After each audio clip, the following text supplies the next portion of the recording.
Welcome to Future Horizons, the Tempest Podcast. I'm your host, Sevi Watmo.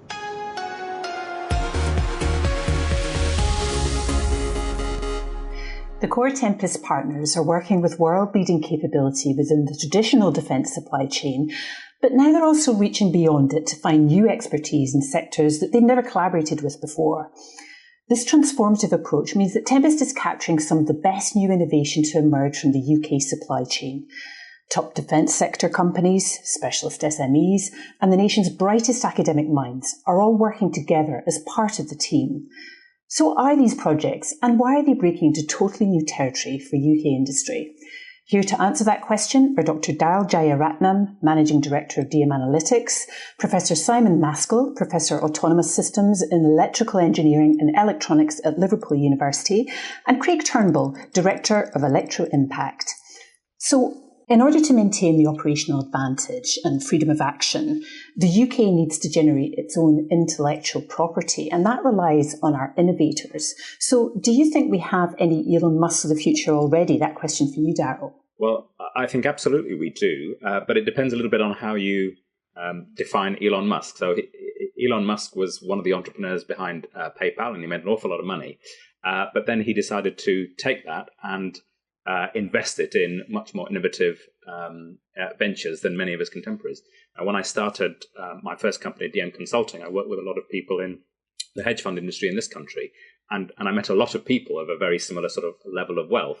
But for one reason or another, they preferred to act as investors and put it into much more traditional investments rather than something like Elon Musk's innovations. So I think if we can make it a lot more glamorous and desirable and attractive to act as more of an entrepreneurial investor in innovation rather than just investing in your traditional stock, shares and bonds, then I think absolutely we'll find loads of Elon Musk-alikes from the UK. Simon, it can be quite difficult to stand out with a very hallmarked identity like Elon Musk. So do you think that part of the education that we have to give up-and-coming innovators is in how to package themselves? So University of Liverpool, we're funded to make 60 unicorns, if you will, people who can operate in a way that we struggle to find at the moment. And I think part of that is about giving them technical skills and teaching them stuff, but part of it is about helping them to operate in this kind of environment, and that's not about just being good at the maths. That's about understanding how to articulate the maths and the advances in ways that people can understand, and that people can not just understand what it does, but what it could do, and be imaginative. And I think that facilitating imagination is probably the way, or will play a key role rather, in us having more Elon Musks in the future. And Craig, Elon Musk will regularly use his Twitter account and just do witty one-liners that mobilise about 125,000 people in 2 seconds. So do you think that ability to come out with the one-liner, to come out with the bottom line of what you're innovating is important? Yeah, it clearly is, to try and inspire people to do things. And obviously we'd all like to know who the next Elon Musk is, because we probably want to buy some shares in them. But I think what we need to focus on is the environment that he's created to allow that innovation to happen. If we all, we watched the SpaceX videos of them learning to land those Falcon 9 boosters a few years ago.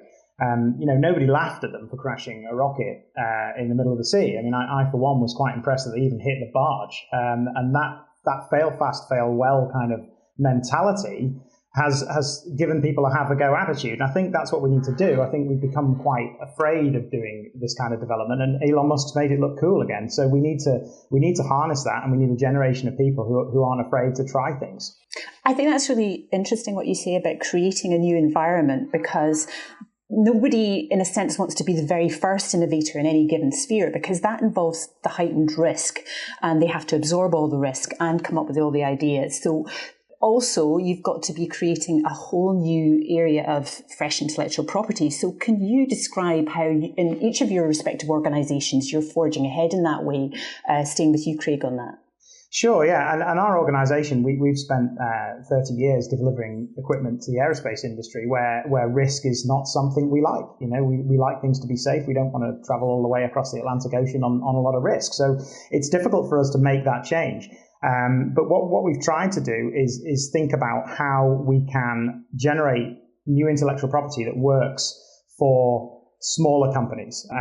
Through the Tempest program, we've delivered a lot of new technology. Everything that we've done has been new. So if you look at some of the publicity that's been around the Factory of the Future system that we've done to support the Tempest program, we've delivered a modular reconfigurable floor on which robots can be mounted to. It doesn't sound that complicated, but when you try and wrap that up in the safety element of how you use large industrial robots and keep them safe and allow them to move, it's actually not that easy to do. So what is if we back up a little bit, and what is a reconfigurable core? Because you're dealing with this currency of high tech every single day, and it'll be very familiar to you, but what does that mean? Okay, so typically when you install a complicated robotic system, which is what this aircraft's going to require, you have to make big foundational setups before you start. Lots of concrete, lots of steel. And once you've done that, it's very difficult to move it. And that's kind of a barrier to new ideas, because you have to make these decisions long before you know how they're going to affect the product. So by making an environment where we can move equipment around quickly and we can rapidly reconfigure the factory, we can learn how to make the factory in the first place. We can change things that don't quite work. We can maybe move a robot to the left or the right. It sounds quite trivial, but actually it's quite complicated to do.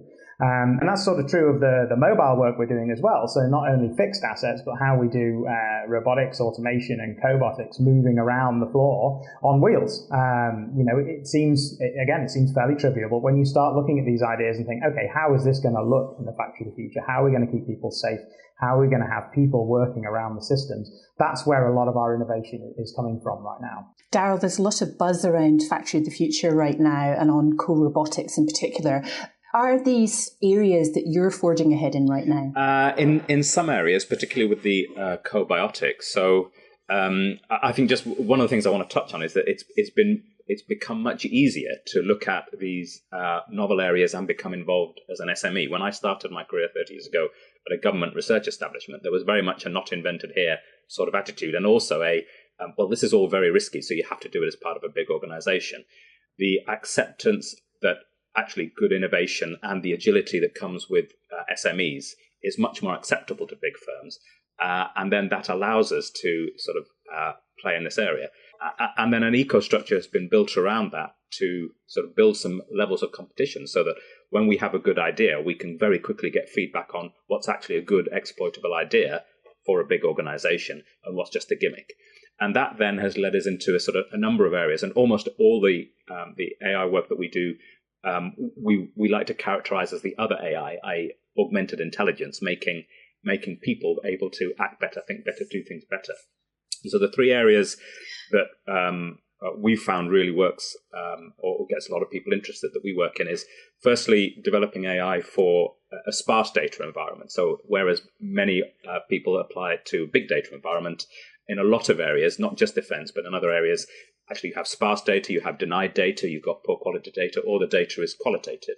So developing AI that will allow you to make use of small amounts of data or short-term data, but really opens up a lot of opportunities for dealing with marginalized groups, people who don't naturally get serviced by bigger organizations. So one of the interesting areas we're now taking that is in diversity and inclusion work and applying some AI into understanding what the challenges there. Another area is making AI explainable, but not just explainable to a data scientist, but explainable to anybody, any operator, any layperson. So that then opens up AI again. So there's a particular purpose within things related to Tempest when you're stressed and you need this quickly, but actually it opens up, again, the ability to use AI without having to be an expert.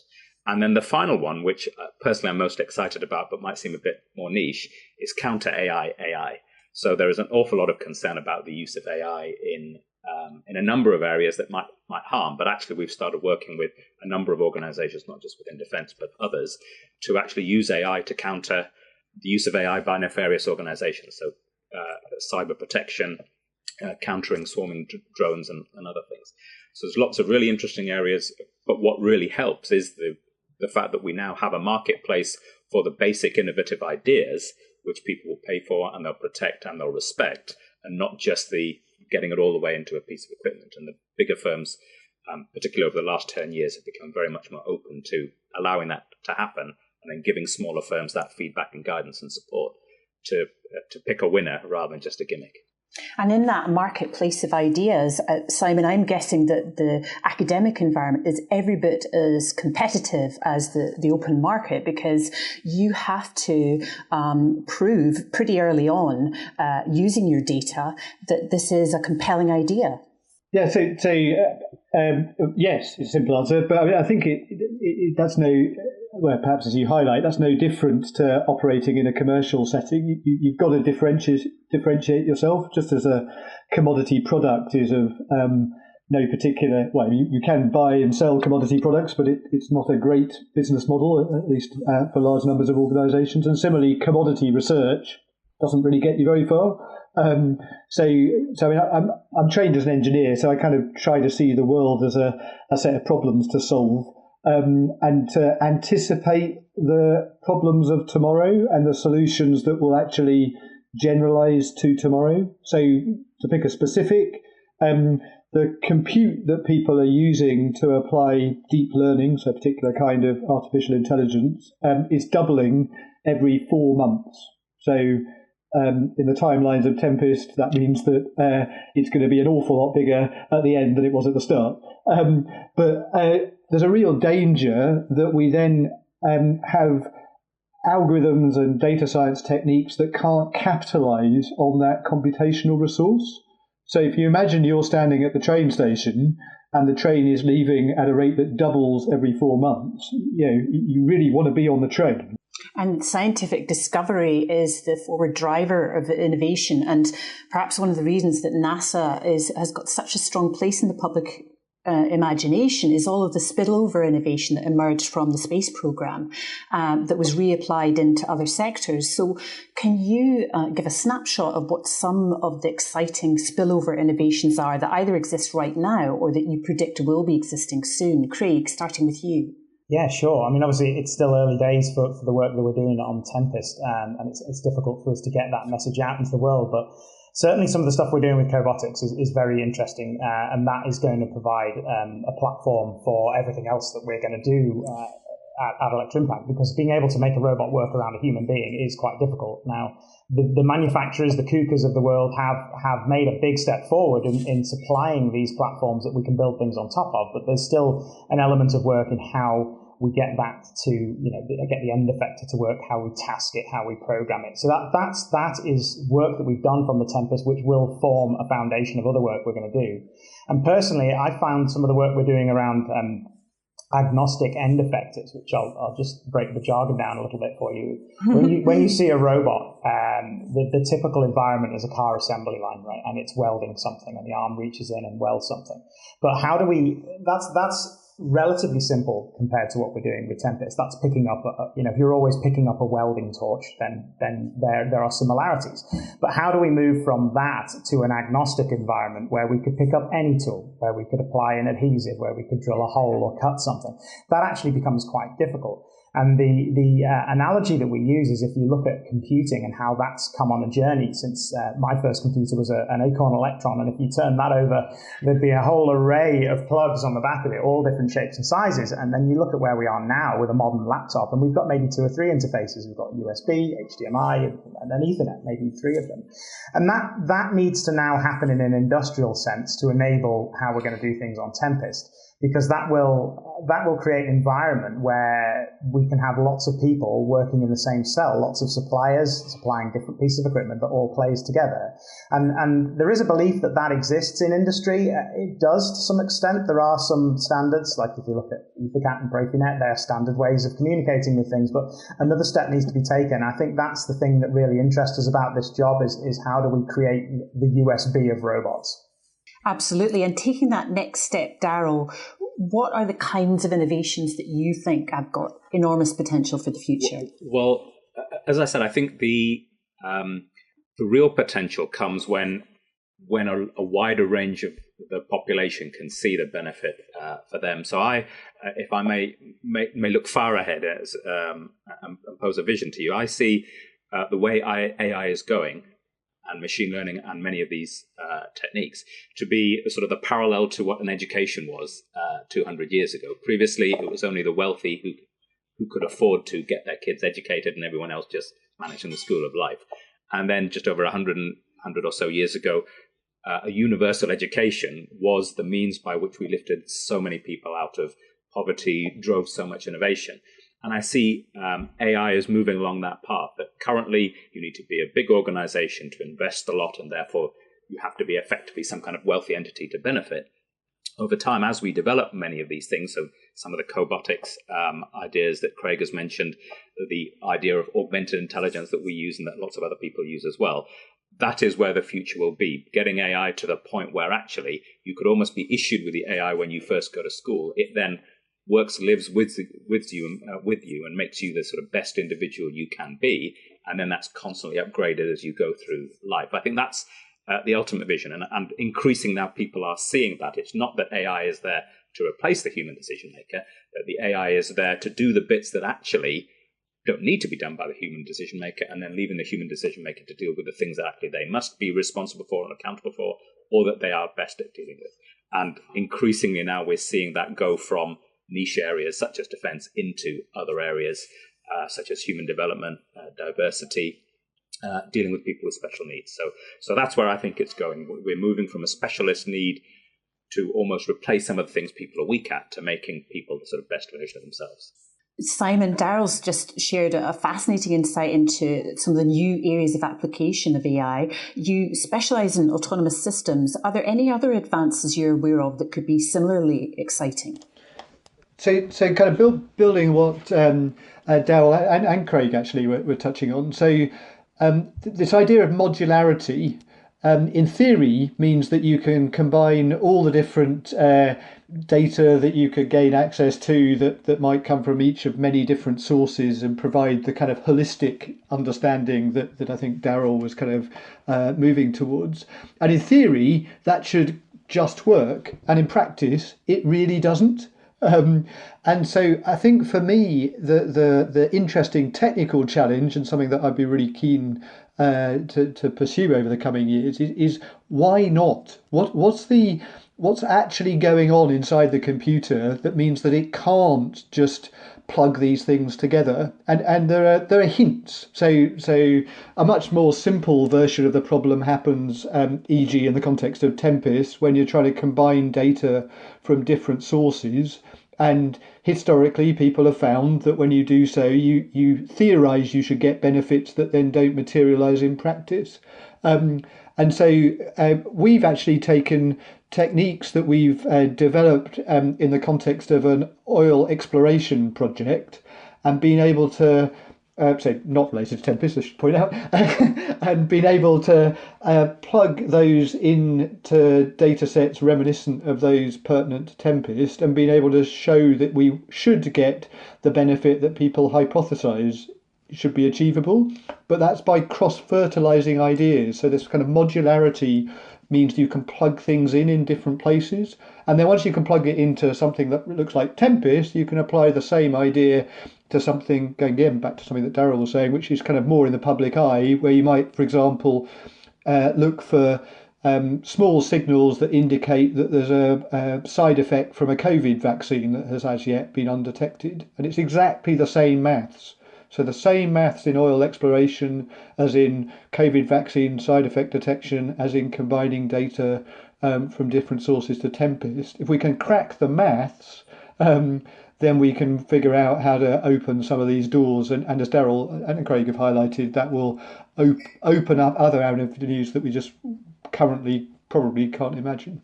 So getting truly to a plug and play rather than a plug, shout, wonder what's happening, ring up the call centre, bang it with a hammer, then play.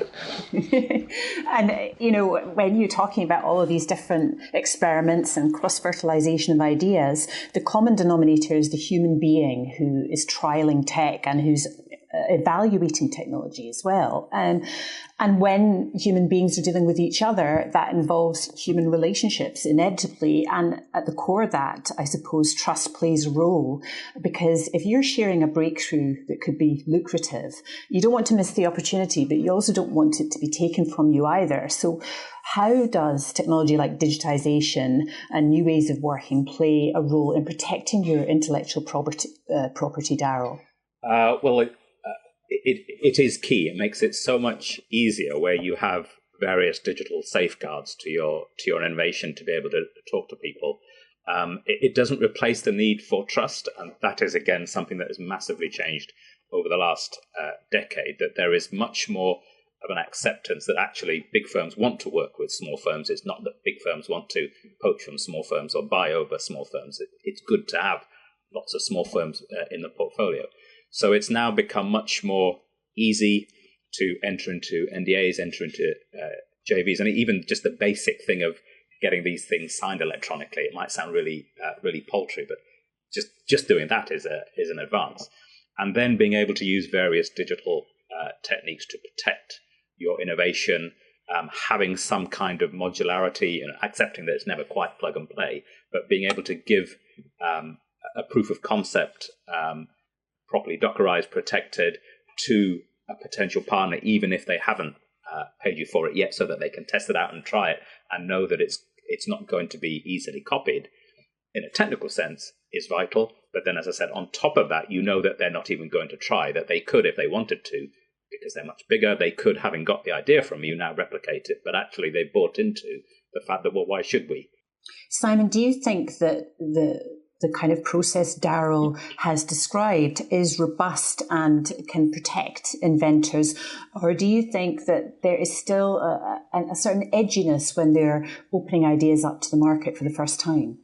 So I think there is some edginess, but I think some of it isn't justified. And I think the trust is about listening as much as anything else, and also being honest. So rather than letting the marketing kind of get ahead of the reality, I think that the digital world forces us to actually be a bit more honest, and that might be uncomfortable for people that are selling more than they have. But I think ultimately that selling more than you have is a short-term gain, and if we want to win the long-term battle, then we have to sell what we actually have, not what we'd like to have.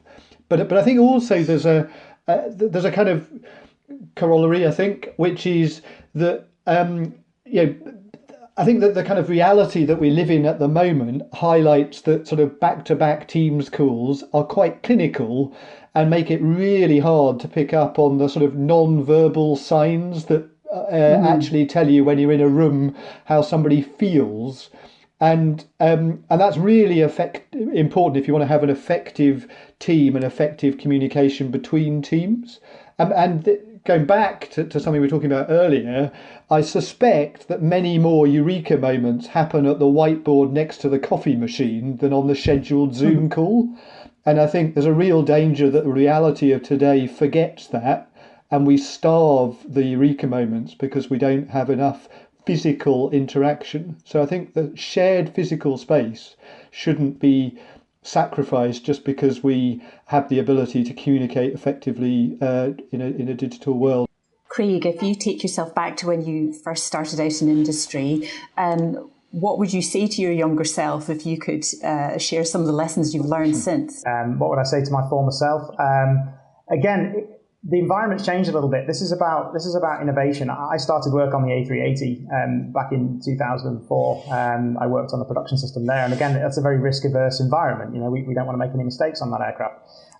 Whereas this, we're looking to make mistakes. But that brings me back to trust and why it was important on Tempest. And what we found through working with Tempest is that we didn't have these big lumbering procurement contracts with threats on every second line. And that was quite refreshing, really.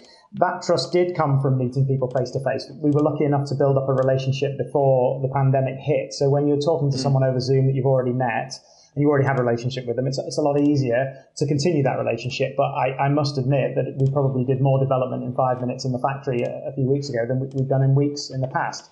So why would trust be important to me? I feel that a good trusting relationship is where it's a fertilizer for innovation. if you're trusted to do something and not necessarily know the end goal, then that's where the big leaps come forward. And I think sometimes we stand off against each other as organizations with big contracts the size of telephone directories, and we're like knights on the opposite side of a battlefield, just waiting to pick holes in each other. That doesn't, as an SME, when you're up against a big company like BAE Systems, I'm going to lose that battle. I know I'm going to lose that battle. And an engineer once told me, one of my managers when I was doing a project earlier in my career, that a big procurement contract, okay, great, one day you're going to win a lawsuit, but are you actually going to achieve anything? Is the science still getting done? I would argue that it's not. And so what we found, through Tempest is that environment's not been there. It's been a creative environment. It's been somewhere where a failure is only a failure if we don't learn from it. And bringing it back to Elon Musk at the beginning, I don't see anything at SpaceX. I don't see it as an environment where people are reprimanded for crashing a rocket. I see it as an environment where they're commended for, okay, guys, you hit the launch pad. Let's see if we can get it to stand up next time. And that's so important. That level of trust allows you to fail. So pretty much all of our best innovations have come from a previous failure, either in a competition or in some technology. And then we thought, okay, well, how do we get around this? And it's the getting around it then potentially, or very often, leads to an innovation. And working with big companies who are actually quite accepting of that. Okay, well, that didn't work, but actually we can build on this is again a refreshing change, because, as Craig said, the procurement environment, the contracting environment is so different now. And there might be a lot of SMEs who'd be very pleased to learn that they've got a safer environment than they might suspect. And do you think there's a piece of work that we need to do to explain how SMEs and universities can connect their innovation to wider industry, Simon? So I think there's some things that we don't communicate very well about how we're each measured. So just to pick a really specific thing.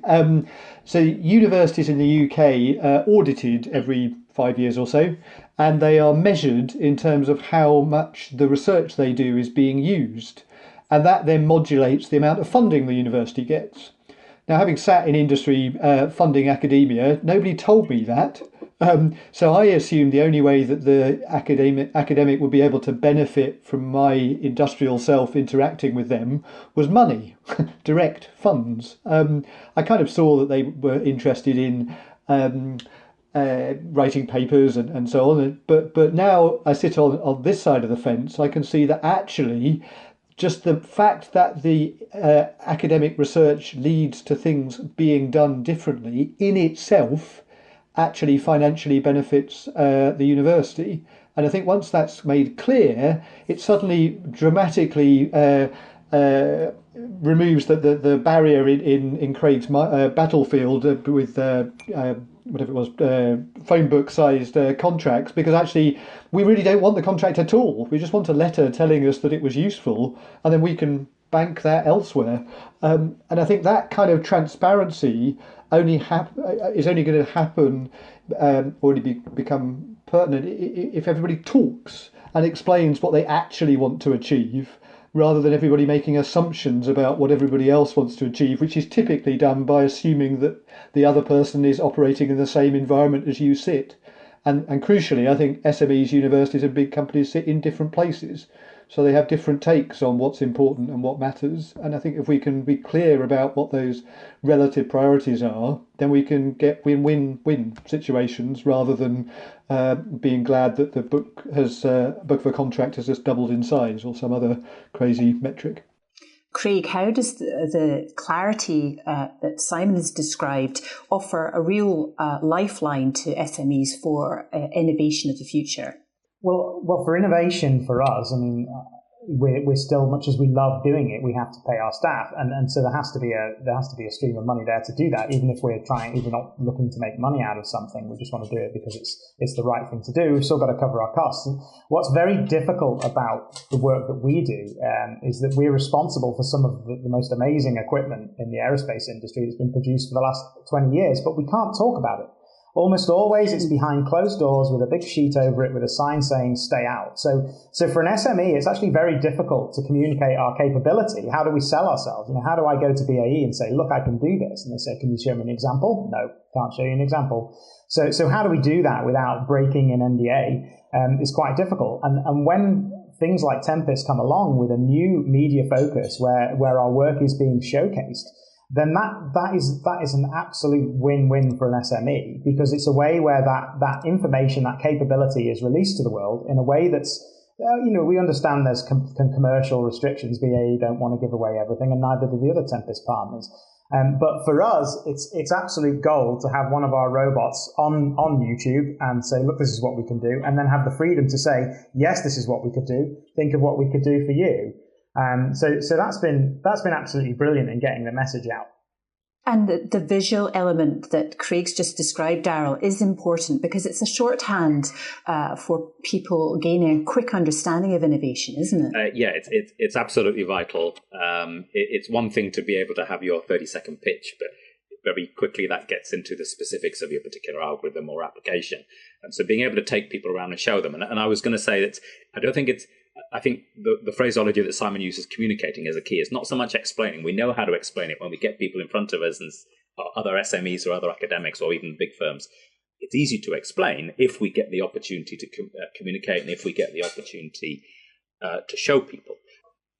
And you've touched on such an important theme, which is the marketing of your idea. And Elon Musk is a real master in that area, and he named his Tesla car after Nikola Tesla. Yet he also said he was a fan of Thomas Edison due to his remarkable ability to sell innovation. So if you're put on the spot, who would you pick as the most inspirational innovator if you had to choose between Nikola Tesla and Thomas Edison, starting with you, Daryl? Well, I'd have to say my heart says Nikola Tesla, but my head says Thomas Edison for exactly that reason, that I think there are far more innovations that have been created than have been successful. And although I hate to say it, because I've worked with lots of marketing people in the past who've always said, well, our bit is the most important, I've always argued with them. It has a ring of truth about it. If you can both invent and sell the idea, and we talk about Thomas Edison, but I think Steve Jobs is another great example. Nothing that Apple made famous did they actually invent. Anything that they put an eye in front of, someone else had done it first. But what they did was make this part of your future mobile lifestyle, and they really did that well. And I think having that discipline is, although I hate to say it, probably as important, if not more important, than the actual initial invention. Simon, who would you pick? So I'm an academic, so I can play the academic freedom card and slightly duck the question. Probably I should say Tesla because I'm an academic, but I think that the problem with the two people is that they kind of competed. And so if there had been another pair elsewhere on the planet at the time that was working together, that pair would have beaten both Tesla and Edison. And so I'd like teamwork to be the thing which actually wins. And as an aside, it is a kind of slightly ironic that Elon Musk, you might argue, is the master of marketing. As a marketing trick, says he advocates the person that isn't the marketeer. But yeah, I think teamwork would be my winner.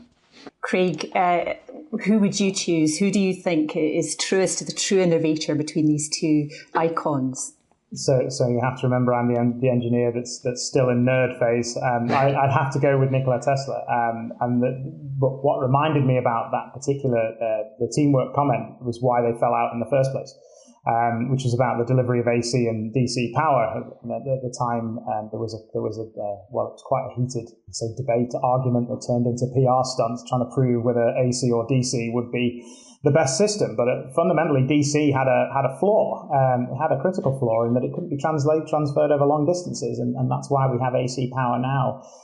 In the very early stages of Tempest, we had a very similar conversation about a technology which was viable in its own right, but would not have worked in a robotic environment, and it was due to the process forces that were involved. It was just never going to work. It was very clearly seen that it was never going to work. And the engineer at BAE that made the point, he silenced the room completely. And I think that's something that we have to bear in mind when we're researching things. Research for research's sake is great, but we need to remember that Tempest is about research and how we exploit technology to build things faster and cheaper and quicker.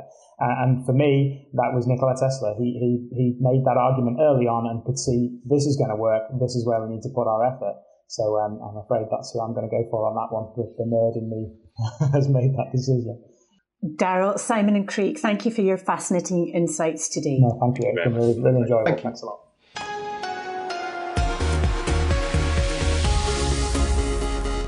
Today we're going to take you into the fascinating world of Tempest radar technology, which is so advanced it can process a city's worth of data in a second. We're joined by Alex Robinson, Chief Engineer at Leonardo, and Sam Farrow, Principal Design Engineer at NBDA. Alex and Sam have been collaborating on some of the most cutting-edge radar innovation in the world, and today they're going to break down the technology for us to explain how they're building innovation from the inside out. Every second counts when a pilot is flying through an uncertain environment, so perhaps a good place for us to start would be to find out just how you've managed to squeeze a city's worth of data into a second. Alex, it really is a record-breaking achievement in terms of the sheer volume of data, isn't it? Yeah, I think it is, Evie. I think it is a phenomenal achievement, and it's taken a lot of technology breakthroughs to get us here. It's probably worth stating why we want to create so much data and why we'd be interested in doing that. So I think as you said in that intro, it's an uncertain environment these platforms will find themselves in, and there are lots of clues in that environment in the information that flies around us at all times. So in the EM spectrum, there's an awful lot of things that our current systems would miss because they're not sampling enough, they're not looking widely enough, and our goal on Tempest is really to look as widely as possible.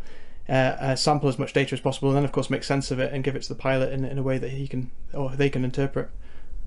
And that interpretation is key, and it's a very much a system within systems as well. So as groundbreaking as the radar is, it really comes alive when you plug it into the wider systems of systems. And Sam, can you help us understand just how the radar links into your technology?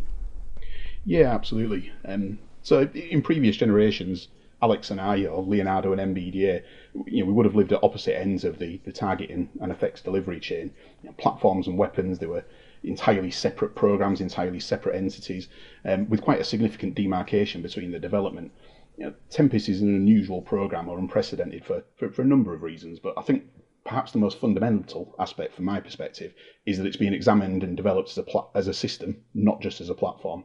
And from an NBDA perspective, that means the delivery of weapon effects is right at the core and considered from the output.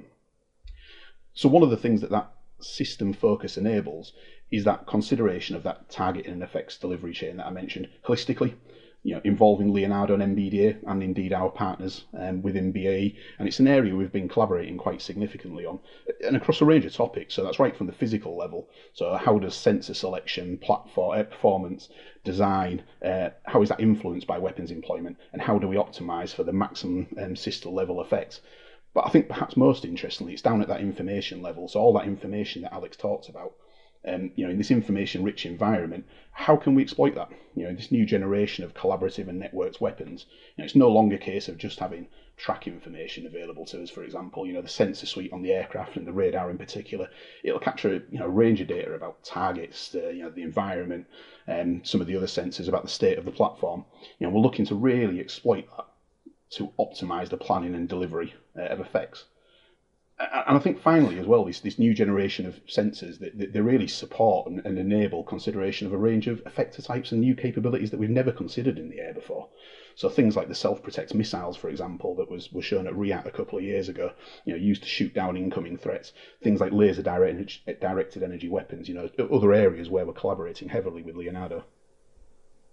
It's like an evolution of sensing, the likes of which we've never seen before. So can you help us imagine how that works? Can you outline just how your capability will not just sense for the pilot, but think for them as well? Coming to you again, Sam, on that.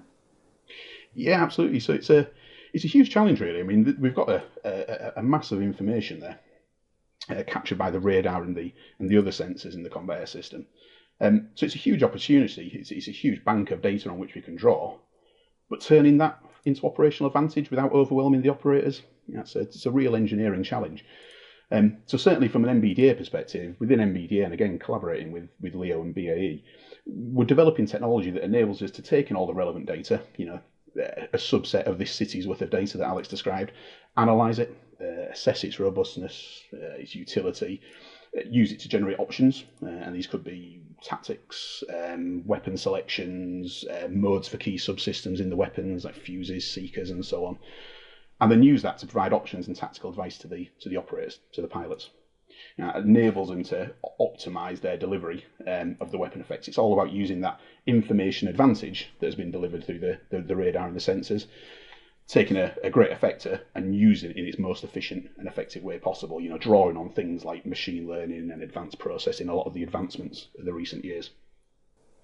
And, that whole area of AI and machine learning is something which it almost asks of a different set of skills from the person interpreting the data coming in. And Alex, historically, users of radars have needed some help in the interpretation of the data, haven't they? So are you looking to a whole new realm of data interpretation in terms of what the radar is telling the pilot?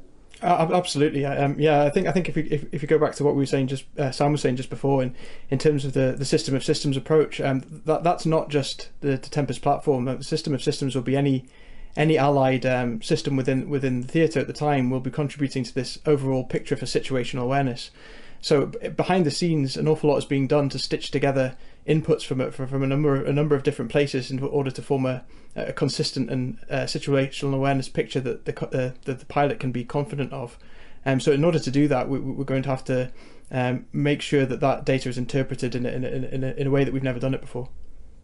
And going along with that, will there be a new suite of tactics that you would use? Because I'm imagining when you're using precision systems of this kind, if it's a planned sortie and a planned event, you'll have everything in place and it will run to plan. But what about unplanned situations? How are you both creating an agility, building in an agility? Because with all the precision in the world, you need that responsiveness, don't you, Sam?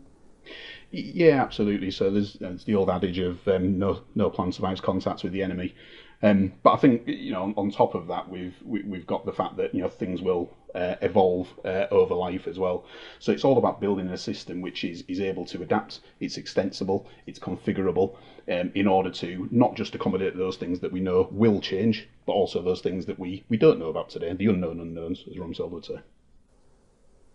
And out in the field, Alex, to what degree does weather conditions or altitude affect the radar's ability? Are there still some traditional challenges that the radar will face, no matter how advanced it is? Absolutely. The fundamentals of radar are still the same as they've always have been. What is different now is as we capture more information and turn that information into digits, we have more flexibility in how we process that data, because all that's now happening in software rather than in hardware. We're able to adapt the software on the fly and adapt it much quicker on the ground as well to rise to the challenges as they come to us. And I think you've touched on a very interesting point about digitisation, because in a way you can build it in, because one of the benefits of working together from the beginning of the project is that you can be responsive in adapting to the emerging environment as it unfolds. So from both of your point of views, what do you have in the back of your mind about the types of future situations that Tempest might be involved with, starting with you, Sam? Yes, I mean, combat air systems today, they're expected to be in service for a long time, usually beyond what they're originally planned. And during that time, the operational environment can change a lot, and it can change in a number of ways that weren't envisioned at the beginning of the project. It can be the constant development of red tactics. It can be evolution of existing technologies as they march on, or it can be complete game-changing technologies, things like hypersonic weapons, combat unmanned air vehicles, and so on. There's a number of ways. We can't predict everything, but there's a number of ways in which we can build in adaptability there. Software-driven capability, as Alex mentioned, is a big one. For me, one of the constant things, and this is very much from an MBDA perspective, which runs alongside this, and integration into the sensor system and the radar is a key aspect, is that transformation of weapons integration. So, reducing the cost and time associated with weapons integration, some of which is into the mission system, which is where it dovetails into Leonardo's activity, to enable us to rapidly introduce capability, the capability that's needed when it's needed. And is there that similar kind of acceleration of innovation in the radar side of things, Alex? Absolutely. I mean, it really is an accelerator pedal that we're pushing by increasing the collaborative nature of our working, by working directly with MBDA, with Rolls-Royce, with BAE Systems, and also with the RCO MOD. We're able to share that information and request information far quicker, which means that integration should and will become much much quicker and much easier, and that's really a game changer in terms of how quickly we can adapt to future threats. And of course, an incredibly important customer is the MOD. How are you working with them to understand the future landscapes that they are going to be entering into, and what they need from your capability? Alex, how are you negotiating that challenge? So at the moment, it's a big difference to what we've had before in terms of how embedded and how much collaboration there is with the MOD. So we have an embedded MOD personnel within Tempest, and that really helps us, because it's not a case of therefore accepting requirements, processing those requirements, and going back to MOD. We're developing requirements at the same time. We have an intrinsic understanding of the problems they're looking to solve, and they have an intrinsic understanding of the challenges that those problems create, and that allows us to iterate far quicker on those kind of challenges. And I think again, that's another area of real transformation that we've seen over the last 5-10 years in Tempest.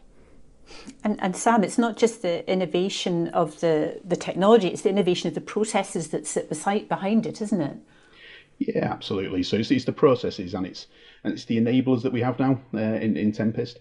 So in previous platform programs, things like synthetic environments and experimentation tools, the enablers just weren't there. They are now.